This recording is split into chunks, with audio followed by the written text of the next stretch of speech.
EIC approach. EIC approach जो है one of the most important technique होती है फंडामेंटल एनालिसिस की। अब जब भी आप किसी कंपनी में इन्वेस्ट करना चाहते हैं और आप उसके बारे में कुछ एनालिसिस करना चाहते हैं अबाउट द कंपनी, तो वहाँ पे आप ईआईसी अप्रोच यूज कर सकते हैं। ईआईसी अप्रोच होता क्या है? EIC stand for economy, industry and company. यहाँ पे आप सिर्फ एक कंपनी की इन्वेस्टमेंट को लेकर के एनालिसिस नहीं करते, बल्कि पूरा एक होल कि इकोनॉमी कैसे चल रही है, इंडस्ट्री कैसे चल रही है, कंपनी कैसे चल रही है, उसके बारे में एनालिसिस करते हो।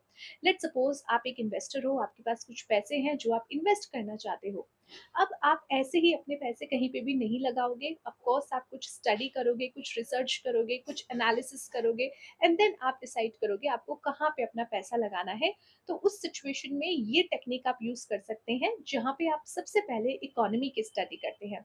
इकोनॉमी लाइक अगर आपको इंडिया में इन्वेस्ट करना है, तो आप ओवरऑल इंडिया की इकोनॉमी कैसा ग्रोथ कर रही है या कैसे जो है रिजल्ट्स दे रही है, यहाँ पे आप सबसे पहले ये जानोगे। लेटर ऑन अगर आप इकोनॉमी से सेटिस्फाई हो, now you will find out, let's suppose आपको इन्वेस्टमेंट करनी है किसी ऐसे स्टॉक्स में जो कि आपकी किसी पर्टिकुलर इंडस्ट्री से रिलेटेड है। यहाँ पे मान लेते हैं टेलीकॉम इंडस्ट्री से रिलेटेड है। तो आप टेलीकॉम इंडस्ट्री की पूरी इंडस्ट्री की भी यहाँ पे रिसर्च करोगे कि इंडस्ट्री कैसे चल रही है, इंडस्ट्री की पूरी ग्रोथ कैसे हो रही है, क्या ग्रोथ पॉजिटिव है। And then later on last में आप देखोगे अपनी पर्टिकुलर कंपनी जहाँ पे आप इन्वेस्ट करना चाहते हो, आप उसकी ग्रोथ देखोगे।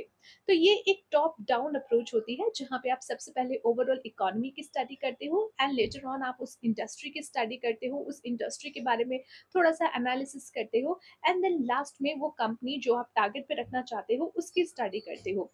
इससे आपको थोड़ी सी क्लैरिटी मिल जाती है कि क्या यहाँ पे आपके पैसे डालना सेफ होगा या नहीं। I hope it is clear now. Exam के पॉइंट ऑफ व्यू से ऑब्जेक्टिव टाइप ऑफ क्वेश्चन बनने की भी चांसेस है, एज वेल एज 5 मार्क्स का शॉर्ट नोट लिखने के लिए भी इस टॉपिक पे आ सकता है।